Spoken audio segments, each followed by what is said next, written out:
Hello everyone, it's me, Alisa Vardomskaya, glad to welcome you to my channel. Today I want to talk to you about the 9 signs that you are not ready for a relationship. Either you actually don't need a relationship. Being in anticipation of a relationship does not mean being ready for a relationship. Sometimes certain internal problems, personal beliefs, and childhood traumas get in the way for a person to build a happy life. Women dream of building strong, happy relationships.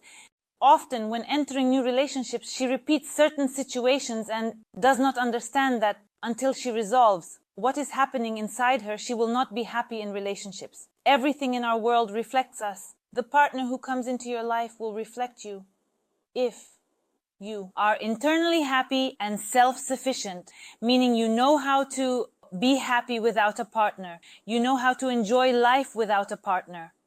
That is, you are a self-sufficient person and everything will come together naturally with a partner. A person will come who will completely reflect you and will enhance your happiness, allowing you to feel even happier. If you have internal problems, certain traumas or internal limitations, your partner will highlight all of this. Your fears, your internal traumas, all of this, so to speak, will come to the surface, will be doubled.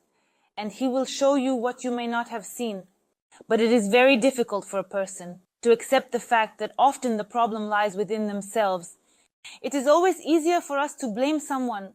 Some unsuitable partners come along, and all the same types are attracted. But no, it is necessary to understand oneself. So now we will talk about the indicators that will show us that relationships should not be built yet, cannot be built, until you understand yourself and learn, so to speak, to be happy on your own. And the first sign is that you are afraid to entrust yourself to a new person. That is, you want a relationship, but you understand that you are scared. That is, you kind of want someone to be by your side, to feel calm, happy, and joyful, to have it like everyone else. You are afraid to open up to a new person. You are afraid to trust. You feel that something will happen to you. You have some internal fears, fear of betrayal, treachery. People have a lot of different fears.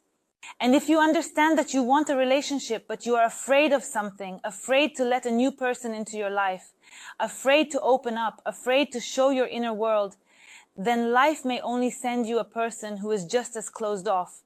It will completely reflect you. It will highlight your closed off nature.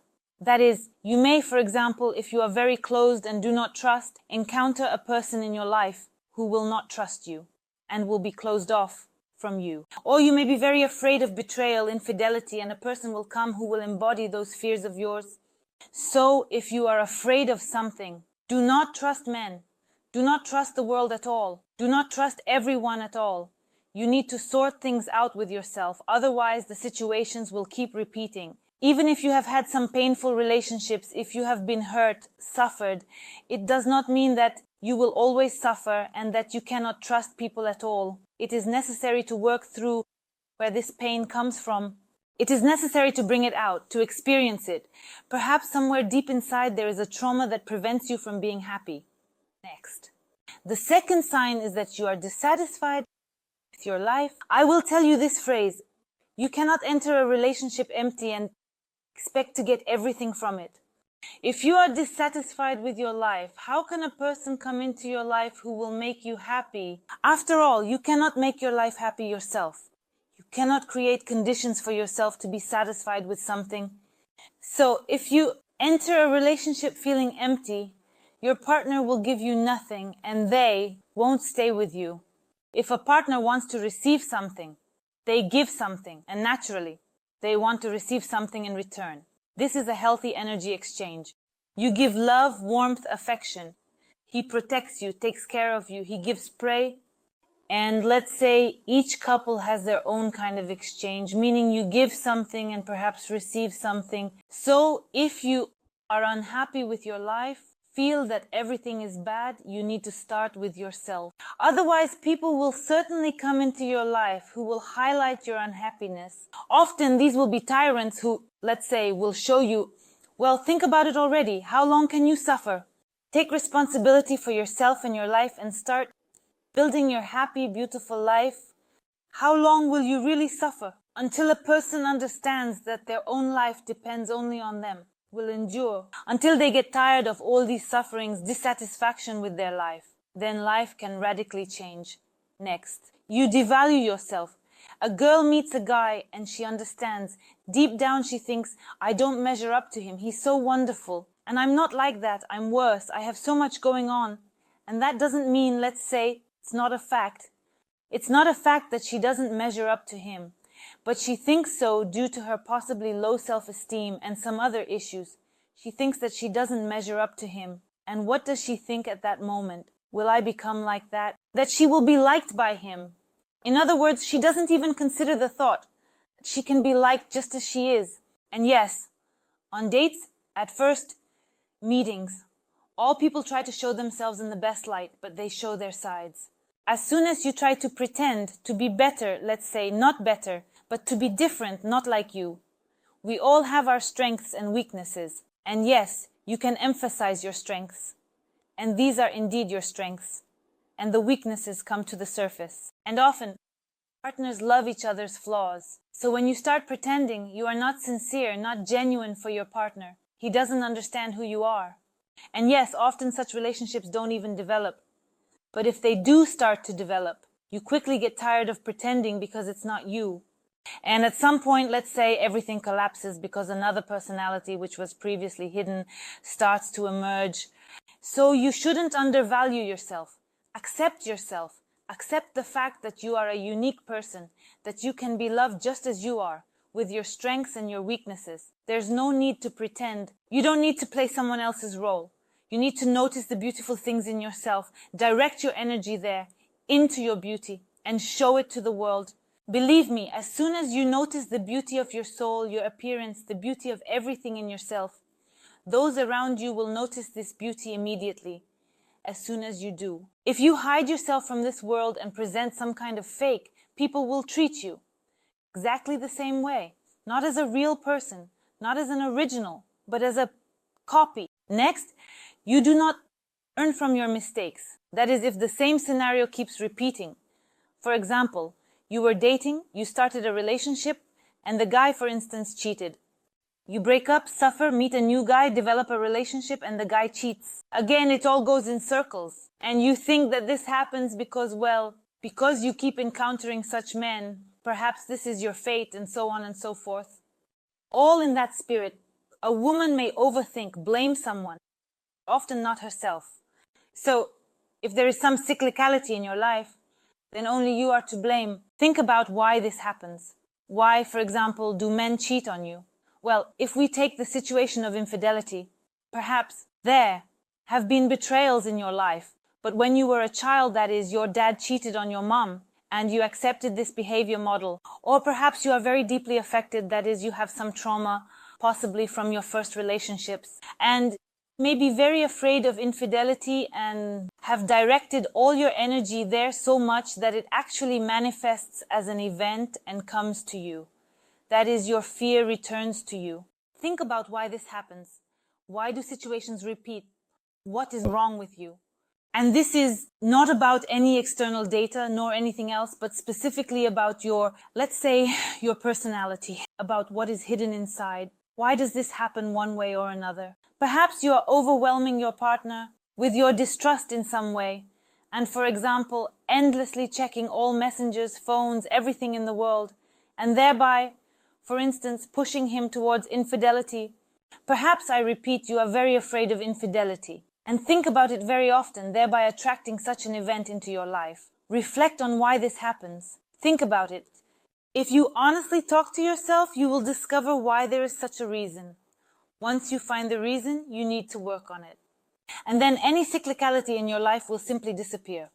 Next. You cannot live without relationships. For example, if a relationship falls apart, you immediately strive to find some replacement, just not to be alone, just to be with someone.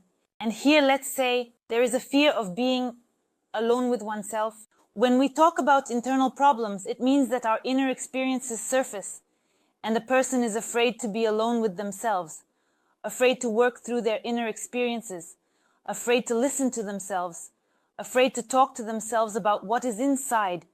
And to avoid any martyr-like experiences, any internal suffering from the fact that life is not as one would like, from the fact that things do not turn out as desired, a person starts not to work on themselves and listen to themselves, but begins to seek new relationships to fill this emptiness, to fill the space with someone else, so as not to be distracted by all sorts of nonsense. And of course, this will not make a person happier, or will it help build happy relationships. Next, you have feelings for your ex. This again is a huge mistake that girls and women often make in order to forget their ex. So there was some painful breakup, and she still hasn't forgotten, hasn't let go.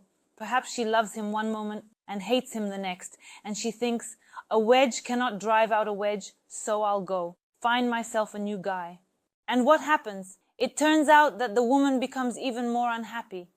There is a man next to her whom she cannot love as she would like, as the man next to her would like, because she still has feelings for her ex. This unhappy woman makes another person unhappy as well. Moreover, she does not allow herself to process her feelings. In order to avoid trauma in the future and any damaged relationships, it is necessary to give oneself the opportunity to experience any pain.